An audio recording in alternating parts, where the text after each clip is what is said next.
Hello साथीहरू, आज मोमो बनाउँदै खाँदै गरेको चाहिँ एउटा भ्लग रेडी गर्नेछौँ, हेर्नु होला है। आज हामी मोमो खाने हो बनाएर। तिमी हामीलाई हेल्प गर्छौ नि? यस। वाउ, के गर्छौ? मोमो र्याप गर्छौ? वेट गर्छु। यो चाहिँ अलि अल्छी छ हाम्रो बाबु, तर खाना चाहिँ अल्छी मान्दैन है केटोले। मेरो प्यारो हस्बेन्ड।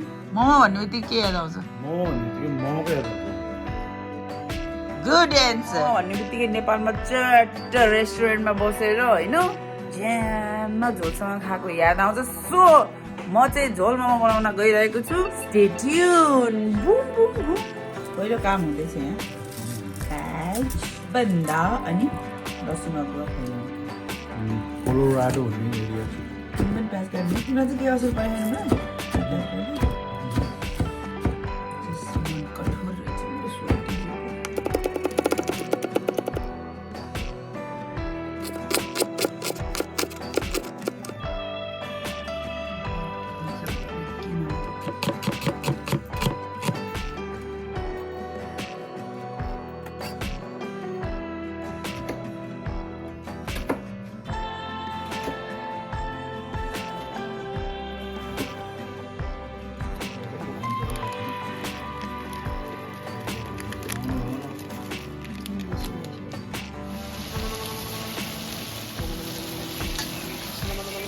झोल मोमोको लागि अचार हुँदैछ है।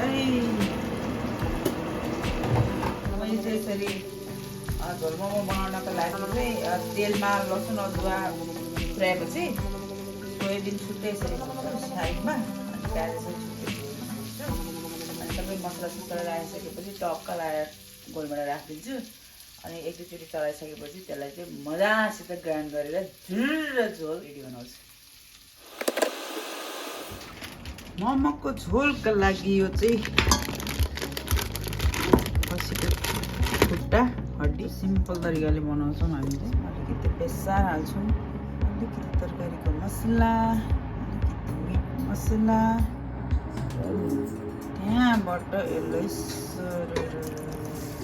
पानी, यो चिसो पानी नै हाल्छौँ किनभने चिसो पानी उम्लिन्जेलसम्म चाहिँ यो टक्क भइसक्छ।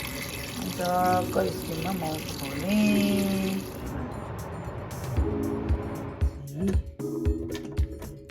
ब्लेन्ड गर्नुको लागि चाहिँ म ब्लेन्डर हाल्दैछु।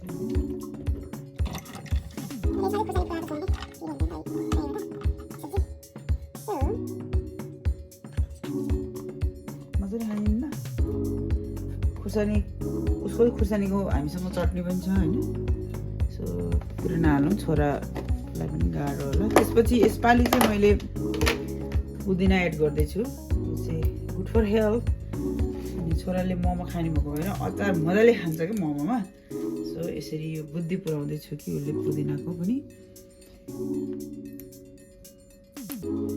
स्वाद पाओस् भने म यो हर्बल सिजनिङ पाउडर, यो नेपालको म्याग्दीको टिमुरको छ है, यो पनि अलिकति एड गर्दैछु। अलिकति पानी एड गरौँ न, झोल खाने हाईमै रेडी भयो अचार।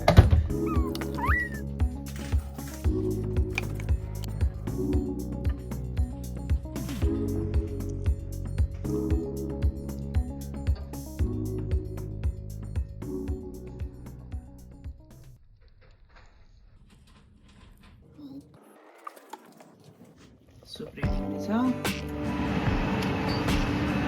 सुपमा अलिकति पानी थप्नु पऱ्यो, झट्ट मोमो पाक्छ। हुँदैछौँ, अर्को यहाँ रेडी हुँदैछ।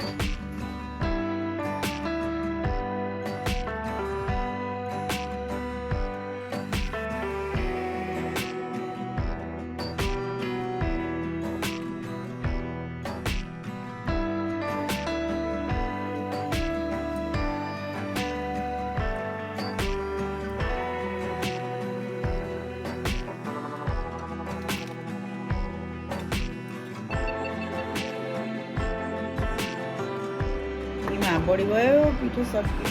सो खास गरी चाहिँ हामी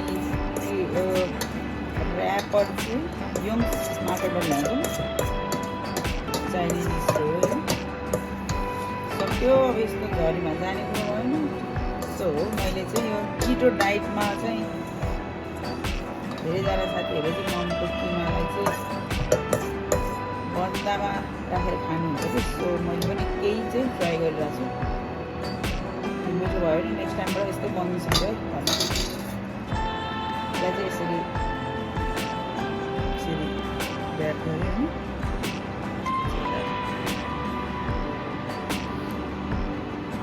ब्याट गरेर बनाउँदैछौँ अब कस्तो भन्छ लगाएर यति मात्रै मोमो बाँकी छ अब यसमा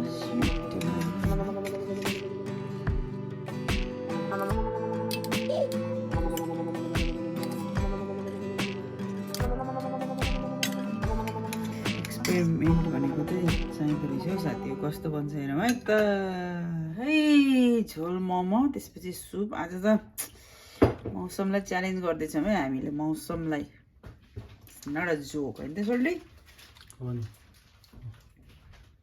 कोलोराडो लोलाई चाहिँ नि खुर्सानी खाएर हाई गर्नुपर्छ बाई गर्नुपर्छ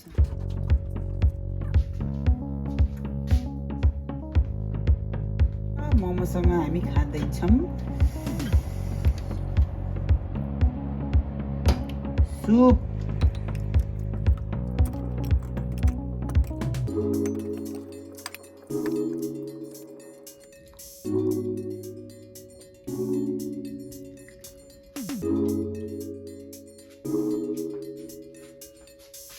ल अब हाम्रो मोमो चाहिँ रेडी भएको छ चट्ट लाएर पिरो पिरो अचार मोमो अनि खसीको सुप बाहिरको चिसो मौसमलाई हामी मजासित च्यालेन्ज गर्दैछौँ भित्रबाट ल अब हामी मोमो खाँदैछौँ दृश्य कतिको भोक लागेको छ बाबु ल एउटा टेस्ट गरेर देखाइदियो नि त टेस्ट गरेर है त कस्तो छ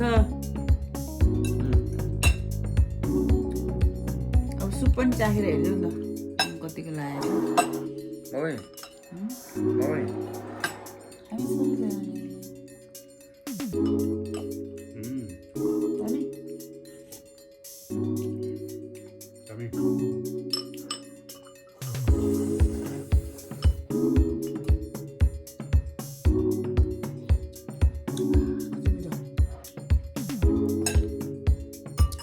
खसीको सिङ्गे मासु ल्याउनु चलन छ क्या अन्त हड्डीलाई यसरी राखिराख्यो भने मोमो बनाउँछ हामी हुन्छ बच्चाहरूलाई पनि राम्रो हामीलाई पनि राम्रो जाडोमा होइन तातो तातो अनि मोमोको पनि तृष्णा दामी मेटाउँछ हामी इन्जोय गर्छौँ ल पछि कुरा गरौँला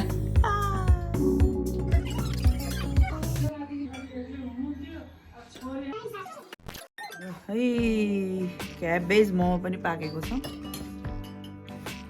चट्ट लगाएर त्यसोलाई दुईवटा त्यसोलाई तिनवटा किनभने इज अ हेल्दी बोय खानु हुँदैछ हौ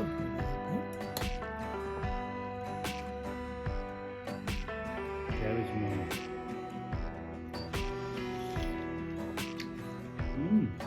हामी ल है साथी तपाईँहरू किटो डाइटमा हुनुहुन्छ र मोमो खान चाहनुहुन्छ भने क्याबेजमा मोमोको किमा राखेर खानुहोस् दामी हुन्छ ल एक्सलेन्ट खाएर सक्यौँ बाबा यति धेरै खायौँ कि सीमा छैन चिकन मोमो झोल सबै सक्यो कस्तो भयो भन्दै आजको यो हाम्रो यो मोमोको ब्लगबाट हामी बिदा हुन चाहन्छौँ।